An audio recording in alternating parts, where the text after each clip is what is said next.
apparently the bourbon was flowing at Valley Ranch. We talked about it yesterday and said we thought that only L, right? We both said he's going to be back with the Cowboys.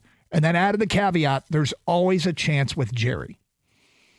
And because Jerry is who he is, there was always a chance. And the question is, did Green Bay take advantage of him? And did the Lions miss out on an opportunity, of course, because Micah Parsons is going to Green Bay for an all-pro defensive tackle who's 30 years old but still productive, and 2 first-round picks. Green Bay was a problem in the division already. They're a bigger problem now.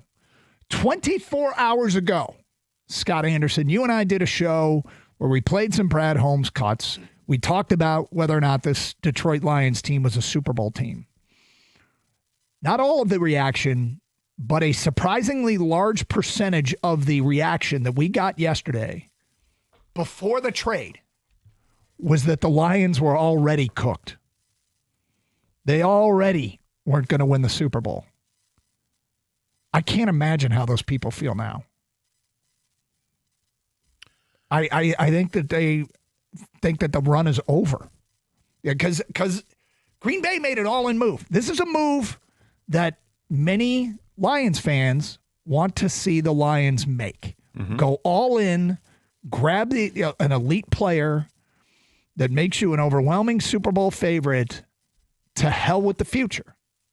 Right? I mean, and Rams F them picks. Rams went, 4 or 5 years without a first-round pick because Les Snead was an F them picks guy. Brad Holmes clearly isn't an F them picks guy. Not yet. No, not yet. But the Lions didn't make this deal. What would the equivalent of this deal be? Would it be 2 first-rounders and, Jack Campbell, 2 first-rounders and Brian Branch, 2 first-rounders? I think if Aleem McNeil wasn't hurt, maybe. But Aleem McNeil's hurt. But he's signed long-term, so. He is, but I don't think Jerry would have traded. I don't think if he had his choice between a healthy Kenny Clark and an injured Aleem McNeil, I think he's taking a healthy Kenny Clark. Yeah, no, I hear you there. And I just think it's something that you couldn't compete because the Packers have space. They have space next year, too. It's the year after where they're going to have to pay the piper, and it's going to be tough for them. So the Lions, this is what you have to think about. What was the hurt for the Lions if they tried to make a deal like this? Well, first of all, they haven't signed Aiden Hutchinson yet.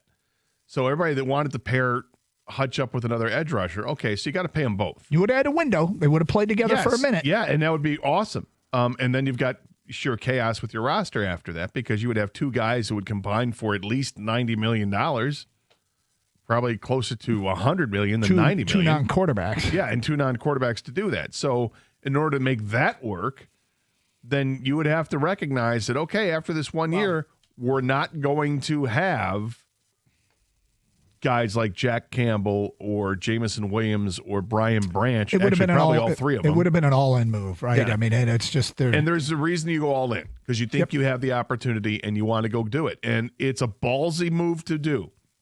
And like I said, the Packers actually have a couple of years in their window before things change up. In a couple of years, Elton Jenkins, Lucas Van Ness, Luke Musgrave, Jaden Reed, Tucker Kraft, those guys are all free agents, unrestricted free agents. So it's going to be tough. They're going to have to make tough decisions of who to hang on to and who to let go, like any team would when you make a move like this. But it's calculated for them. Their window is probably a couple of years. If the Lions did something like this, it's probably not a couple of years. It's probably just this year. And then it's not that you can't win further on. It's that you can't win with the same group of guys. No, that's all I'm saying. And you got to count on not having first-round picks, and you have to replenish the roster. But, and look, it comes with challenges. Some people would have been in favor of it, though. We already know that. Some people are like, to hell with the future, to hell with signing the guys. I want a Super Bowl now. And that we get that call all the time. We asked on Twitter today, who would you rather be right now? Now and in the future, would you rather be Detroit or Green Bay? Would you rather be Detroit or Green Bay? Kang, I want to get your 2 cents on this before we go to the Twitter poll and the listeners. Are the Lions cooked?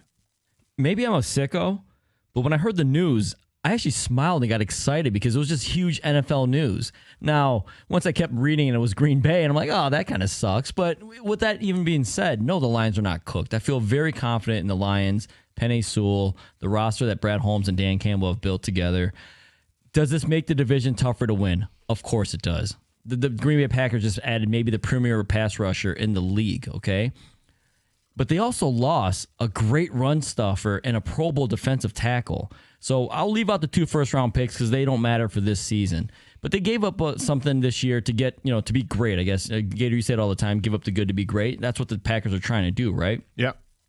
I still like the Lions roster. I still think, in my mind, the Lions are the favorite. I don't care what Vegas says because money moves the line. But no, Doug, I feel, like I said, maybe I'm a sicko. I got excited. I cannot wait for football season. Week 1 against the Packers. Oh, my God. Yeah. Yep. But, yeah, I still think the Lions are the better team. And I guess what helps me, too, Doug, is for those that thought they should have got Micah Parsons, that never even entered my mind. So the fact that even if Micah wins somewhere, I knew it wasn't going to be the Lions. It does suck that he went to the Packers, but like I said, I feel confident in the team. The Lions are not cooked. 248-539-9797. Okay, so the Twitter poll question was, who would you rather be right now, Detroit or Green Bay? Gator, what do you suspect this looks like? What do you suspect that the results look like? I think it's got to be pretty close. But I'll say the Lions are going to prevail. I'll go 58-42. Okay. Now and in the future, who would you rather be, Detroit or Green Bay? 83.1% say Detroit. 16.9% say Green Bay. Wow, I was dead wrong. What would Greg Kelser say? Looks like there's some Green Bay fans out there.